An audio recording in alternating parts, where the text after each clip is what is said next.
Tras pasar meses en una fría celda para condenados, Hannah Oakwish, de 12 años, fue ejecutada por ahorcamiento en New London, Connecticut. La soga, áspera y pesada, se ciñó a su delgado cuello un gélido 20 de diciembre de 1786. Una multitud se había congregado para presenciar el sombrío espectáculo. Un final brutal para una vida que apenas había comenzado. Se convertía así en la persona más joven oficialmente ejecutada en la historia de los Estados Unidos. La justicia, en su forma más implacable y definitiva, había hablado. Pero para comprender cómo una niña, descrita por algunos como mentalmente deficiente y por todos como una paria, pudo cometer un acto tan atroz que la llevó a la horca, debemos retroceder en el tiempo. Debemos viajar a un mundo muy diferente al nuestro, a los días previos a la tragedia que selló su destino y el de su pequeña víctima. Esta es una historia sobre la infancia perdida, la brutalidad de una época y las devastadoras consecuencias de un arrebato de ira infantil. Advertencia. Este video contiene descripciones detalladas de un crimen violento que involucra a menores. Se recomienda discreción al espectador. El mundo antes de la tragedia era, para muchos en New London, Connecticut, un lugar de orden y promesas. La guerra de independencia había terminado hacía apenas unos años, y la joven nación americana comenzaba a forjar su identidad. New London era un puerto bullicioso, un microcosmos de esta nueva sociedad. Las familias adineradas, como los Boyes, vivían en casas respetables, sus vidas regidas por el trabajo, la iglesia y la comunidad. En este entorno, la pequeña Eunice Boyes, de tan solo 6 años, era un faro de luz. Hija de un próspero granjero, Eunice era descrita como una niña dulce, obediente y llena de vida. Su mundo era el de los juegos en los campos, el calor del hogar familiar y la seguridad que le proporcionaba su estatus social. Su futuro parecía brillante y predecible. Crecería, se casaría, formaría su propia familia y perpetuaría el legado de los Boyes. Era el arquetipo de la inocencia. Una niña cuya mayor preocupación aquel verano de 1786 era recoger fresas silvestres en los campos cercanos a su casa. Su vida era un lienzo en blanco, lleno de potencial y alegría. Nadie podría haber imaginado que ese lienzo sería manchado de sangre de la manera más cruel. En el otro extremo del espectro social de New London se encontraba Hannah Oakwish. Su vida no era un lienzo en blanco, sino un pergamino ajado, marcado por la tragedia y el abandono desde su nacimiento. Hannah tenía 12 años, pero su desarrollo no se correspondía con su edad. Era de ascendencia mixta, hija de una madre de la tribu Pequot y un padre blanco desconocido. En la rígida sociedad de Nueva Inglaterra del siglo XVIII, su origen ya la convertía en una extraña, una mestiza que no pertenecía del todo a ninguno de los dos mundos. Pero sus desventajas no terminaban ahí. Se cree ampliamente que Hannah sufría de una discapacidad intelectual. Era lenta para aprender, propensa a ataques de ira y socialmente torpe. Su madre era una alcohólica conocida en la ciudad, incapaz de cuidar de su hija, dejándola vagar por las calles, a menudo hambrienta y sucia. Hannah creció sin estructura, sin afecto y sin guía. Era un producto de la más absoluta negligencia. La comunidad la veía con una mezcla de lástima y desconfianza. Para los otros niños, era un objeto de burla. Para los adultos, un recordatorio incómodo de los márgenes más oscuros de su piadosa sociedad. No tenía sueños ni futuro discernible más allá de la supervivencia diaria. Su existencia era una lucha constante en un mundo que la había rechazado desde el primer día. Era una bomba de tiempo emocional. Una niña cargada de una rabia y una frustración que no sabía cómo procesar. El escenario de esta tragedia fue la periferia de New London, específicamente un camino rural conocido como el Camino a Norwich. Era un lugar idílico en apariencia. Campos verdes se extendían a ambos lados, salpicados de muros de piedra y árboles frondosos. Era un lugar donde los niños jugaban, los granjeros llevaban sus productos al mercado y la vida transcurría a un ritmo lento y predecible.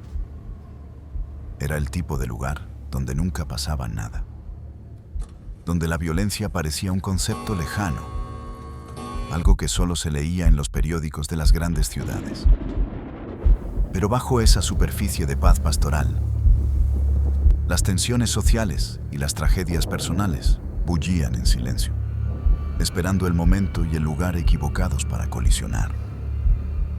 Aquel fatídico 21 de julio de 1786, el camino a Norwich se convertiría, por un breve y terrible instante, en el epicentro de un horror que la ciudad jamás olvidaría. El día comenzó como cualquier otro día de verano. Para la pequeña Eunice Boles, de 6 años, la mañana del 21 de julio de 1786 prometía una aventura sencilla. El sol brillaba y los campos estaban llenos de fresas silvestres. Su madre le dio un pequeño cubo y le pidió que fuera a recoger algunas. Era una tarea que Eunice había hecho antes, un pequeño rito de paso para una niña de campo. Se despidió con una sonrisa, su vestido de algodón ondeando mientras corría por el camino hacia su lugar de recolección favorito, cerca del muro de piedra que bordeaba el camino a Norwich. Probablemente saludó a los vecinos que se encontró, su risa infantil resonando en el aire matutino. Pasó horas bajo el sol, sus pequeños dedos manchados de rojo por el jugo de las bayas, llenando lentamente su cubo. La última vez que fue vista con vida por su familia, era la imagen misma de la inocencia y la felicidad estival. Mientras tanto, el día de Hannah Oakwish, de 12 años, era muy diferente. No tenía tareas asignadas ni un hogar cálido al que volver. Su día consistía, como muchos otros, en deambular. Es probable que se despertara en el suelo de la choza donde malvivía con su madre, quizás con el estómago vacío. Salió a las calles de New London, un fantasma invisible para la mayoría. Sus movimientos eran erráticos, sin un propósito claro. Quizás buscaba algo de comer, o simplemente un lugar donde pasar las horas sin ser molestada.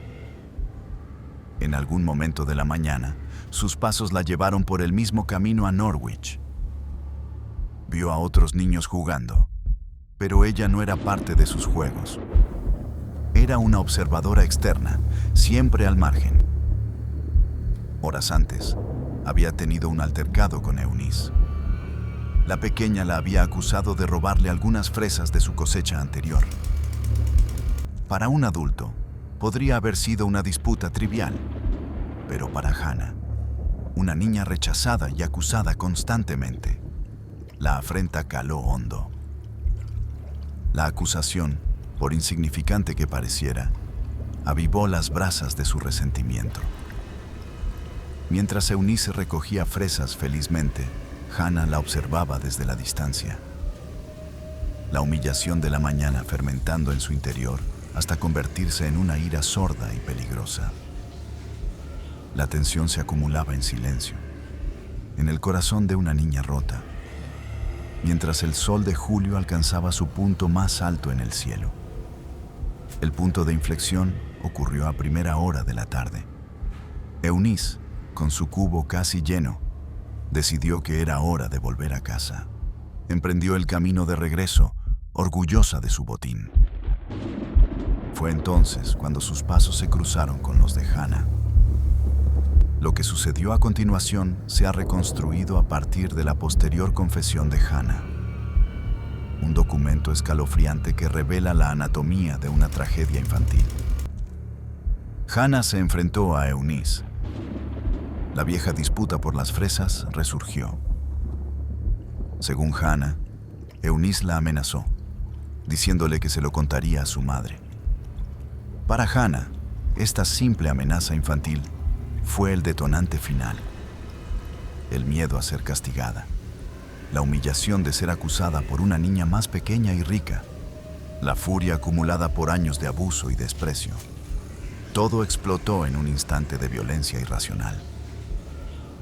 La mente de Hannah, incapaz de procesar la emoción de una manera saludable, se quebró.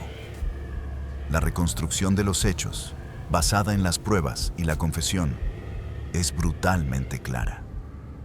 Hannah, en un arrebato de rabia, agarró a la pequeña Eunice. La arrastró lejos del camino, hacia la cobertura parcial de un muro de piedra. Eunice, aterrorizada, probablemente gritó, pero estaban solas. Hannah la golpeó. La golpeó repetidamente con una furia desproporcionada. Luego, para silenciar sus gritos, la estranguló. En su confesión, Hannah admitiría más tarde haber llenado la boca de la niña con tierra. Fue un acto de violencia cruda, impulsiva y sin premeditación, la erupción volcánica de una vida de dolor. Una vez que Eunice dejó de moverse, el pánico reemplazó a la ira. Hannah, dándose cuenta de la enormidad de lo que había hecho, trató de ocultar el cuerpo. Arrastró el pequeño cadáver de Eunice y lo escondió torpemente debajo del muro de piedra, cubriéndolo con algunas rocas sueltas. El cubo de fresas volcado yacía cerca, su contenido rojo esparcido por la hierba como gotas de sangre. Luego, Hannah huyó, dejando atrás el silencio del campo, solo roto por el zumbido de los insectos de verano. Se reincorporó al mundo como si nada hubiera pasado, llevando consigo un secreto monstruoso. Cuando Eunice no regresó a casa a la hora prevista, su familia comenzó a preocuparse. La preocupación inicial se convirtió en alarma a medida que pasaban las horas y el sol comenzaba a descender. El padre de Eunice, junto con varios vecinos, organizó una partida de búsqueda. Recorrieron los campos y caminos gritando su nombre, sus voces llenas de una creciente desesperación. La búsqueda duró hasta el anochecer. Finalmente, uno de los hombres del grupo notó algo fuera de lugar, cerca del muro de piedra del camino a Norwich. Un montón de rocas que parecía haber sido movido recientemente. Al acercarse, vieron un trozo de tela de algodón asomando. Con el corazón en un puño, comenzaron a quitar las piedras. Lo que descubrieron los dejó paralizados por el horror. Allí, pálido y sin vida, yacía el cuerpo de la pequeña Eunice Bolles. Su rostro estaba magullado e hinchado, su vestido desgarrado y sucio. Había marcas oscuras alrededor de su cuello. La escena era de una brutalidad inimaginable. El shock se extendió por la comunidad como un reguero de pólvora. En un lugar donde todos se conocían, un crimen tan violento y contra una niña era inconcebible. Los primeros oficiales que llegaron al lugar, probablemente el sheriff local y sus ayudantes, se encontraron con una escena que los perseguiría para siempre. No había armas evidentes, solo la naturaleza profanada y el cuerpo de una niña inocente. Las fresas esparcidas por el suelo eran un mudo testimonio de sus últimos momentos felices. La pregunta que resonaba en la mente de todos esa noche era aterradora. ¿Quién podría haber hecho algo así? La investigación que siguió no se pareció en nada a las que conocemos hoy. En 1786 no existían las huellas dactilares, el análisis de ADN, ni la ciencia forense moderna. La justicia dependía de los testimonios, la lógica deductiva y, sobre todo, de las confesiones. El sheriff del condado de New London, un hombre llamado Zadok Brewster, se hizo cargo del caso. Sus primeros pasos fueron lógicos: interrogar a todos los que habían estado cerca del camino a Norwich ese día.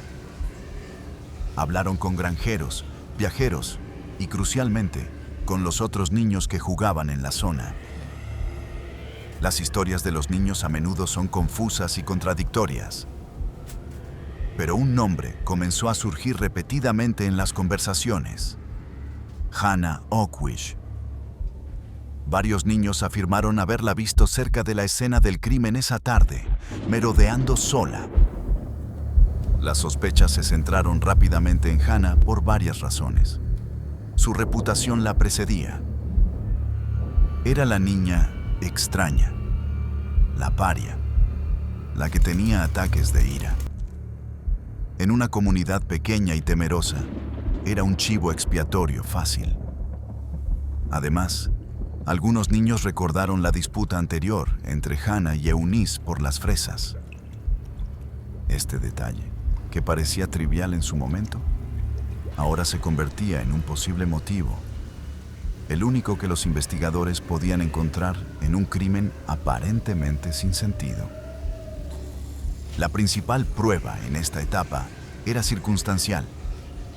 Hannah estaba allí. Tenía un posible rencor contra la víctima y su comportamiento era considerado anormal por la comunidad.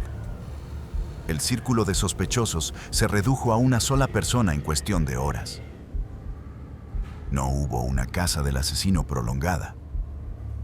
La atención de toda la comunidad y de la ley se posó sobre los frágiles hombros de una niña de 12 años. El momento decisivo llegó cuando el sheriff Brewster fue a buscar a Hannah para interrogarla. La encontró y la llevó para hacerle preguntas. Al principio, Hannah negó saber nada, pero su coartada era débil y llena de contradicciones. Sintiendo la presión, intentó desviar la culpa. En un acto de desesperación infantil, inventó una historia elaborada, afirmando que había visto a 4 niños asesinar a Eunice. Describió a los supuestos culpables, pero su historia se desmoronó rápidamente bajo el peso del interrogatorio del experimentado sheriff. Los niños que ella nombró tenían coartadas sólidas. La habían atrapado en una mentira evidente. Confrontada con la inconsistencia de su relato y la intensidad de la acusación, Hannah se derrumbó. Lo que siguió fue una confesión completa y detallada. Con una voz que se dice que era tranquila y desprovista de emoción, relató los eventos del día. La discusión, su rabia incontrolable, el ataque, cómo escondió el cuerpo. Su confesión fue tan detallada y precisa que no dejó lugar a dudas en la mente de los investigadores. Para ellos, el caso estaba cerrado. Basándose en esta confesión, el sheriff Brewster arrestó formalmente a Hannah Oakwish por el asesinato de Eunice Bowles. La niña fue llevada a la cárcel de New London para esperar su juicio, un proceso que sería tan rápido como implacable. El juicio de Hannah Oakwish, que tuvo lugar poco después de su arresto, fue un reflejo sombrío de la justicia del siglo XVIII. El tribunal estaba abarrotado, la comunidad ansiosa por ver el rostro del monstruo que había matado a una de los suyos. El argumento de la fiscalía fue simple, directo y devastador. La pieza clave fue la propia declaración de Hannah. La fiscalía la leyó en voz alta y cada frase cargó la sala de una tensión densa. En ella se exponía la gravedad de los hechos, la extrema fragilidad de la víctima de 6 años y la aparente ausencia de arrepentimiento por parte de la acusada. Para el Estado, el caso era claro. A pesar de su edad, Hannah había actuado con malicia, un concepto legal clave en la época. La doctrina imperante era malice supplies age, La malicia suple a la edad, lo que significaba que si un niño era capaz de entender que su acto era incorrecto y lo cometía con intención maliciosa, podía ser juzgado y castigado como un adulto. La fiscalía argumentó que su intento de ocultar el cuerpo y su mentira inicial sobre los 4 niños demostraban que ella sabía perfectamente que lo que había hecho estaba mal. La defensa, si es que se puede llamar así, fue prácticamente inexistente. A Hannah se le asignó un abogado, pero en esa época, el concepto de una defensa vigorosa para un acusado confeso y pobre era ajeno. No se presentaron argumentos sobre su capacidad mental disminuida. No se habló de su infancia traumática, del abuso y la negligencia que habían moldeado su carácter. Estos conceptos, que hoy serían fundamentales en la defensa de un menor, no tenían peso en el sistema legal de 1786. El abogado de Hannah no intentó refutar la confesión ni cuestionar la forma en que se obtuvo. La estrategia de la defensa parecía limitarse a una aceptación pasiva de los hechos. El momento más dramático del juicio fue, sin duda, la lectura de la confesión. Mientras el fiscal narraba los detalles del crimen con la propia voz de Hannah, todos los ojos estaban puestos en la pequeña figura sentada en el banquillo de los acusados. Los informes de la época la describen como tranquila, casi apática. Una reacción que muchos interpretaron como una prueba más de su corazón frío y perverso, en lugar de una posible señal de su discapacidad o de un shock traumático. El veredicto no fue una sorpresa para nadie. El jurado, compuesto por hombres de la comunidad, deliberó por un corto tiempo. Regresaron a la sala y el presidente del jurado se puso en pie.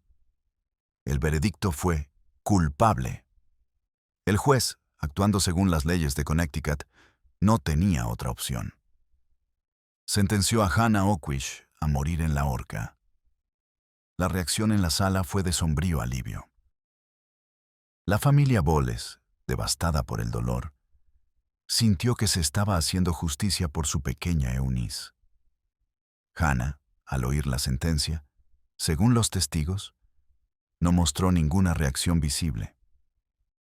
Quizás no comprendía del todo la finalidad de las palabras, o quizás ya estaba tan acostumbrada a la crueldad del mundo que la muerte era solo un castigo más. Con el golpe del mazo del juez, su destino quedó sellado. A los 12 años, fue oficialmente condenada a muerte. Los meses que Hannah Oakwish pasó en la celda del condenado en la cárcel de New London fueron un período de sombría espera. El concepto moderno del corredor de la muerte, con sus décadas de apelaciones y batallas legales, no existía. Una vez dictada la sentencia, especialmente en un caso tan notorio, el camino hacia la ejecución era corto y directo. No hubo apelaciones significativas. El sistema legal no ofrecía vías para reconsiderar el veredicto basándose en la edad o el estado mental del acusado. La confesión era la prueba reina, y el veredicto del jurado era considerado la voluntad de la comunidad y de Dios. Sus abogados no presentaron mociones argumentando incompetencia o buscando clemencia. La maquinaria legal, una vez puesta en marcha, avanzaba inexorablemente hacia su conclusión programada.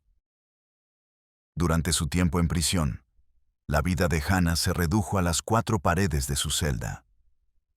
Fue durante este periodo que una figura importante entró en su vida: el reverendo Henry Channing. Channing, un ministro local, se interesó por el caso y por el alma de la niña condenada. La visitaba con frecuencia, no para salvarla de la horca, sino para salvarla de la condenación eterna. Su objetivo era prepararla para la muerte, guiarla hacia el arrepentimiento y asegurarse de que su alma estuviera lista para encontrarse con su Creador. Pasó muchas horas con Hannah, leyéndole la Biblia y hablando con ella sobre el pecado y la redención. Fue a través de estas interacciones que obtenemos una de las pocas visiones de la mentalidad de Hannah en sus últimos días. Según Channing, Hannah finalmente expresó remordimiento por su crimen. Hablaba de Eunice y del terrible acto que había cometido. Bajo la tutela del reverendo, pareció encontrar una especie de paz o, al menos, una resignación tranquila a su destino. Pasaba sus días en un silencio reflexivo, preparándose para el final que la sociedad le había impuesto. El 20 de diciembre de 1786 amaneció frío y gris. Era el día de la ejecución. No hubo una última cena ceremonial como la conocemos hoy. Le dieron una comida sencilla, que probablemente comió en su celda. Sus últimas horas en la tierra estuvieron marcadas por la oración y la compañía del reverendo Channing, quien permaneció a su lado para ofrecerle consuelo espiritual. ¿No recibió visitas familiares? Su madre, una figura ausente en su vida, también lo fue en su muerte. Su único compañero en esos momentos finales fue el hombre de fe que la había guiado. A media mañana, el sheriff y sus ayudantes llegaron a su celda. La procesión hacia la horca, que se había erigido en un campo público, fue un evento público. Cientos, si no miles, de personas se congregaron para presenciarlo. Era una forma de entretenimiento macabro, pero también una lección moralizante para la comunidad.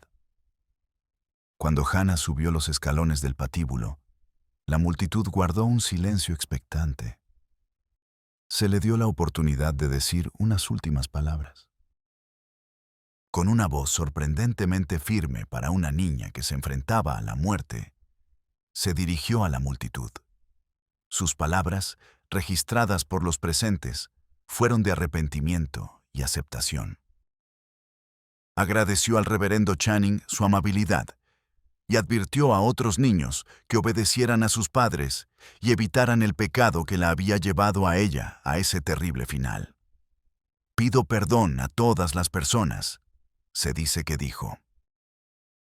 Sus últimas palabras oficiales, antes de que le colocaran la capucha negra sobre la cabeza, revelaron su miedo más profundo. No a la muerte misma, sino al acto de morir. Tengo mucho miedo de caer. A la hora señalada, el verdugo accionó la palanca. La trampilla se abrió y el pequeño cuerpo de Hannah Oakwish cayó. La muerte fue rápida. Unos minutos más tarde, un médico la declaró muerta. Tenía 12 años y 9 meses. La ejecución más joven en la historia de la nueva nación había concluido. Tras la ejecución, la sensación general en New London fue de un cierre sombrío. Para la familia Bowles, aunque nada podría devolverles a su hija, la muerte de Hannah representó la forma más definitiva de justicia que su época podía ofrecer. Sentían que el asesino de Eunice había pagado por su crimen. La comunidad, por su parte, respiró aliviada. El monstruo había sido eliminado, el orden social restaurado. El sermón que el reverendo Channing publicó poco después, basado en la historia de Hannah, se convirtió en una popular advertencia para los niños de toda Nueva Inglaterra sobre los peligros del pecado y la desobediencia. Durante mucho tiempo, la historia de Hannah Oakwish fue simplemente eso. Una nota a pie de página en la historia. Una fábula moralizante sobre una niña malvada que recibió su justo castigo. Pero con el paso del tiempo, la perspectiva sobre su caso ha cambiado drásticamente.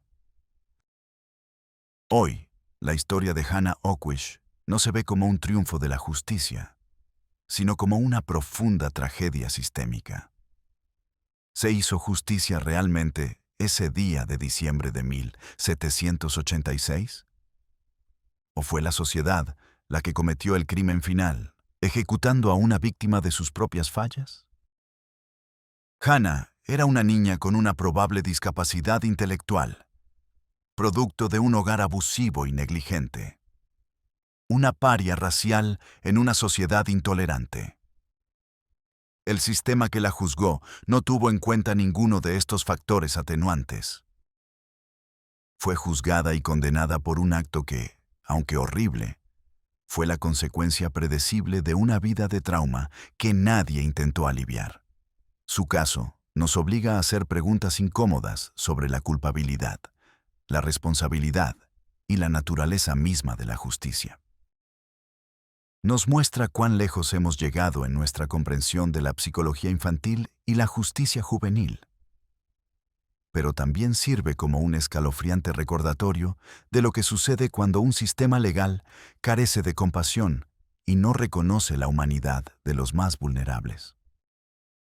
La historia de Hannah Oakwish no es la historia de un monstruo, sino la de una niña perdida a la que el mundo le falló de todas las formas posibles, hasta el amargo final en la horca. ¿Qué opinas? ¿Se ha hecho justicia? Déjanos tu opinión en los comentarios.